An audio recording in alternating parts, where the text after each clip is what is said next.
जय हिंद। आप लोगों का हार्दिक स्वागत है मेरे इस यूट्यूब चैनल पे। आप पीछे देख रहे होंगे, यहाँ पे लिखा है अंधेरे में डीसीएम में भरी मिली ईवीएम तो मच गया हड़कंप। ठीक है, ये घटना घटी अभी हाल ही में, मतलब 25 तारीख को जौनपुर में। ठीक है, जौनपुर में, यूपी का एक जगह है।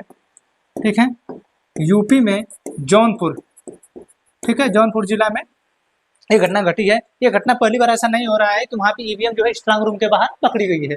ठीक है, ये घटना जो है हर बार घटती है। 2022 के विधानसभा के चुनाव में अप्रैल में, नियर अबाउट अप्रैल में जो क्या हुआ था कि बनारस में पहाड़िया मंडी है, पहाड़िया मंडी में जो है ईवीएम जो है स्ट्रांग रूम से बाहर मिली थी, विधानसभा का चुनाव था।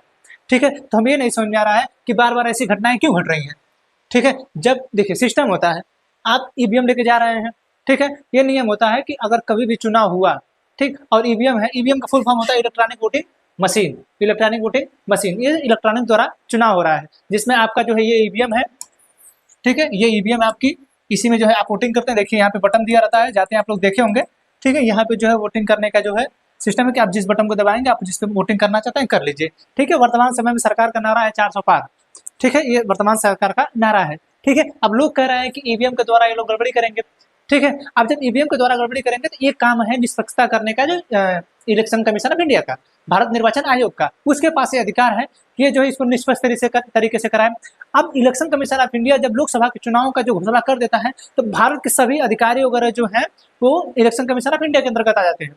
सारे अधिकारी, जितने भी कर्मचारी हैं, सभी लोग इलेक्शन कमीशन ऑफ इंडिया के अंतर्गत काम करने लगते हैं। वो छोटे से लेके यानी एक निचले स्तर पर राज्य सरकार भी क्यों नियुक्ति न करे, राज्य सरकार जिनकी नियुक्ति की रहेगी उनकी भी, जिनकी केंद्र सरकार नियुक्ति करती है वो दोनों लोग किसके अंतर्गत आ जाते हैं, इलेक्शन कमीशन ऑफ इंडिया के अंतर्गत आ जाते हैं। देखिए, अब जब इलेक्शन कमीशन ऑफ इंडिया चुनाव की घोषणा करता है, तब से जो है ईवीएम का प्रशिक्षण वगैरह क्या होता है कि जहां से ईवीएम जाना रहता है वहां से प्रशिक्षण स्टार्ट होता है।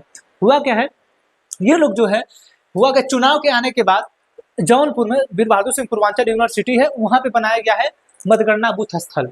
ठीक है, मतगणना बूथ स्थल बनाया गया है, वहीं पे जो है ईवीएम रखी जा रही है। जब चुनाव होके आ रहा है, आजमगढ़ वगैरह का, मऊ वगैरह का जो चुनाव होके आया है, तो वीर बहादुर सिंह पूर्वांचल यूनिवर्सिटी में रखा जा रहा है। उसी के सामने क्या हुआ है कि एक ट्रक जो है बाहर ईवीएम का पकड़ा गया है। होता क्या है, 2022 के विधानसभा चुनाव में यहाँ पे भी ऐसा हुआ था।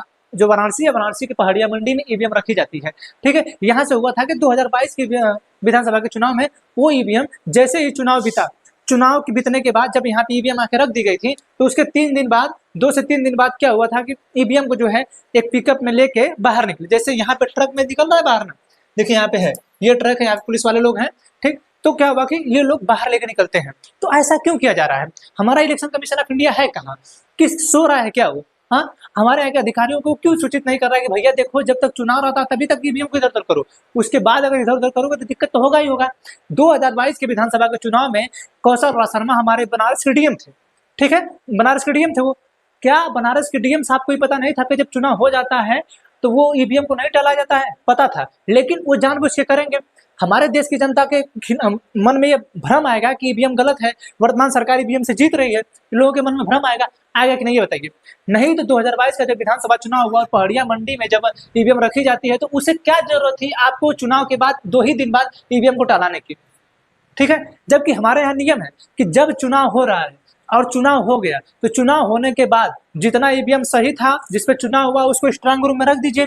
बाकी जितनी बची हैं उसको जहां से लाए वहां पर रख दीजिए, उसके अलावा उसको इधर उधर मत टालाइए। लेकिन ये लोग जब पकड़े जाते हैं, जब ट्रकों से पिकअप में इनके जब ईवीएम पकड़ी जाती हैं, खैर पहाड़िया मंडी वाला तो मेरा सामने का है, मैं वहां पर उपस्थित रहा हूँ, मैं देखा हूँ, मैं सामने का बात है कि उस पिकअप में जो है ईवीएम रखी गई थी, मेरा सामने का है, जस्ट मैं जहाँ रहता हूँ उसी से 400-500 मीटर दूरी पे वो ईवीएम रखी जाती है। ठीक है, वो तो मेरे सामने की बात है, मैंने देखा है उसको सामने से कि उसी स्ट्रांग रूम से बाहर जो है पिकअप में जा रही थी, उसकी गाड़ियों को लोग पंचर कर दिए, उसके टायर तक फाड़ दिए, लोग जलाने की बात कर रहे थे। ये बताइए, मन में आक्रोश आ रहा है कि नहीं जनता के? तो हमारे जो जिला अधिकारी है, जिनको रिटर्निंग ऑफिसर नियुक्त किया गया है, कम से कम उनको ये सोचना चाहिए कि भैया जब चुनाव हो गया है तो हम ईवीएम को ना टाला।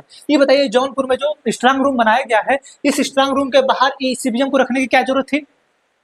इससे जनता भड़केगी नहीं। आप कितनी भी सफाई दे लीजिए, लेकिन आप किसी के मन में अच्छा वाला काम तो कर नहीं पाएंगे। उनके भावना अंदर भरी जाएगी कि नहीं, ईवीएम कहीं ना कहीं गड़बड़ी हो रहा है, क्योंकि वर्तमान सरकार पे एलिगेशन लग रहे हैं कि नहीं, कि लोग ईवीएम को गड़बड़ करके चुनाव जीतेंगे, ये लोग ईवीएम को गड़बड़ करके चुनाव जीतेंगे। तो आप इलेक्शन कमीशन है, आप ऐसा क्यों लोगों के मन में भ्रम पैदा होने दे रहे हैं?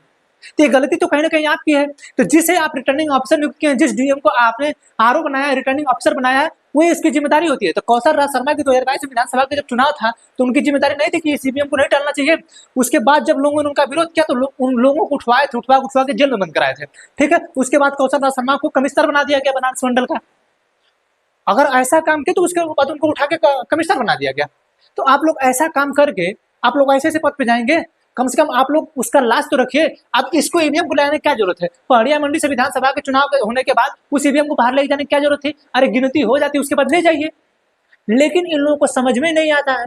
ये लोग जनता को मूर्ख बनाना चाहते हैं और बार बार इलेक्शन कमीशन पे धब्बा लगवाना चाहते हैं कि नहीं इलेक्शन कमीशन गलत है, इलेक्शन कमीशन ध्यान नहीं दे रहा है, पार्टी जो वर्तमान में इलेक्शन कमीशन को खरीद ली है। ये लोग बार बार ऐसा करवाना चाहते हैं, जनता के मन में भ्रम पैदा करते हैं। ऐसा काहे कर रहे हैं आप लोग? क्या जरूरत थी इस ईवीएम को बाहर निकालने की? क्या जरूरत है 2022 के विधानसभा चुनाव में ईवीएम को पहाड़िया मंडी से बाहर निकालने की जरूरत थी कोई? उस समय भी कौशल राज शर्मा बोले थे, डीएम थे तब, उस समय बोले थे कि नहीं ये जो है ईवीएम खराब थी, इसको सही करने के लिए ले जाया जा रहा था। तो क्या जरूरत थी उसको सही करने की? कौन सा चुनाव उस समय हो रहा था? आज ही वर्तमान में जब ये जौनपुर में ये ईवीएम निकली है तो क्या जरूरत है इसको बाहर रखने की? लेकिन नहीं, हम करेंगे। हम क्यों ना करें? क्योंकि हमें तो आपको भ्रम में डालना है ना। हम आपको भ्रम में डालेंगे नहीं तो कैसे? ठीक है, तो ये काम है हमारे यहाँ के आरओ का, रिटर्निंग ऑफिसर का, कि जब चुनाव हो गया और ईवीएम आ गई तो कम से कम आप सावधानी बरतें कि कोई भी ईवीएम बाहर ना निकले। लेकिन ये लोग हमारे जनता के मन में मतभेद ला रहे हैं बार बार। देखिए, ये एक दिन हमारे देश के लिए बहुत दुर्दांत होगा। हमारे देश की जनता में एक दुर्भावना पैदा होगी कि इलेक्शन कमीशन ऑफ इंडिया कर क्या रहा है।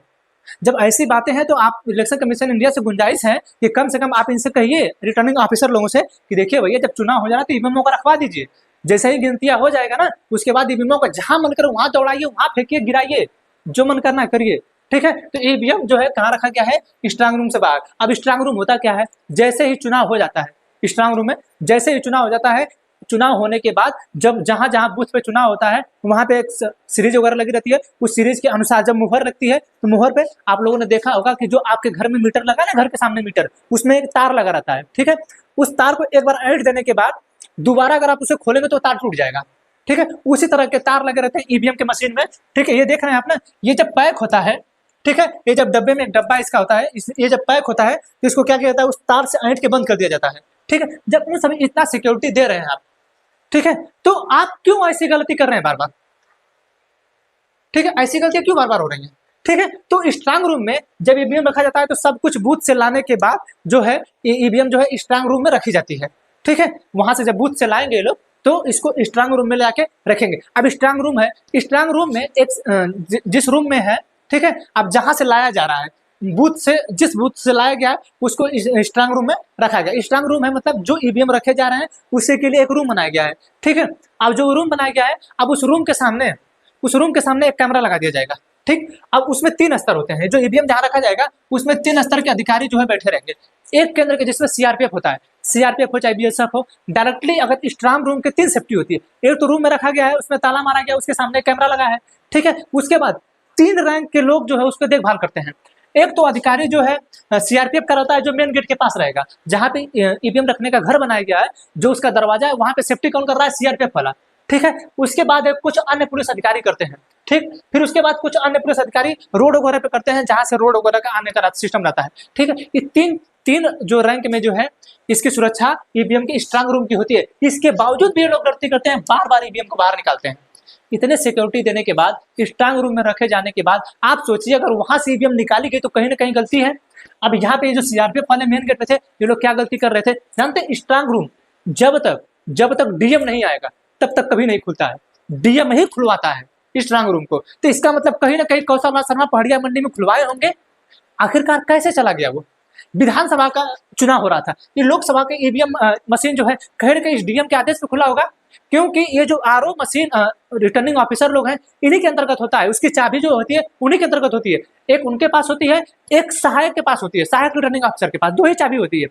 तो इनके पास होती है तो सहायक रिटर्निंग ऑफिसर के पास होती है। तो यही 2 लोग कहीं ना कहीं गलती कर रहे हैं ना, क्योंकि एक बार वो ईवीएम में वोटिंग हुआ चाहे नहीं हुआ, वो खाली है चाहे भरा हुआ है, जब एटीएम करें ईवीएम जब आ गया तो वो उसके अंदर रख दिया जाएगा, उससे बाहर वो काहे निकल रहा है? इतनी सिक्योरिटी इसमें जब हुई है, ठीक है, तो कहीं ना कहीं हमारे चुनाव आयोग की गलती है कि नहीं, हमारे रिटर्निंग ऑफिसर की गलती है कि नहीं, कि आप ऐसी गलती क्यों बार बार कर रहे हैं? ठीक है, तो खैर निष्पक्षता के लिए हमारे चुनाव आयोग के चाहिए कि ऐसा काम न करें। ठीक है, हम तो यही कहेंगे। बाकी चुनाव आयोग समझे, हमारे देश की जनता को मूर्ख बनाए, बेवकूफ बनाए, वो लोग हैया हैं, मूर्ख बेवकूफ नहीं रहते तो ऐसी बातें सुनते लोग, धर्म और जाति के नाम पे वोट देते नहीं देते, ठीक है ना। तो खैर अभी सिस्टम में जो है बवाल मचा हुआ है, तो कृपया बवाल न मचाएं, ठीक है। जो लोग हैं ईवीएम के, जो हमारे अधिकारी हैं, वो लोग सुरक्षित ईवीएम को रख रहे हैं, ठीक है। अब कुछ लोगों का यह कहना है कि नहीं ईवीएम हैक हो जाएगा, ये हो जाएगा, कुछ ऐसा सिस्टम नहीं है। अगर आपको ऐसा लगता है कि ईवीएम हैक हो जाएगा तो हमने वीडियो बनाया है पीछे, आप जो जाकर उसको वीडियो को देख सकते हैं, ठीक है। तो ये जो सिस्टम चल रहा है, हम इलेक्शन कमीशन ऑफ इंडिया से गुजारिश करेंगे, भैया देखिए इसको थोड़ा सही से रखिए, कोई ऐसा काम ना करे। ईवीएम को रखे रहिए भैया, काहे हमारे जनता को बकलोल बना रहे हैं आप लोग। ईवीएम को रखे रहिए, जो खराब है चाहे सही है बाद में कर लीजिएगा, ठीक है ना। समझा जाए, तो यही सिस्टम जो है हमारे यहाँ चल रहा है। अब इसी पे जो विपक्ष के लोग कह रहे हैं इसी पे तो ये 400 पार हो जाएंगे, तो जीत जाएंगे, तो कल ये लोग कहेंगे ना कि ईवीएम कहीं टल रही थी, ठीक है। तो हमें आशा है कि हमने जो बताया है आपको समझ में आया होगा। मिलेंगे अन्य टॉपिक के साथ, तब तक के लिए जय हिंद।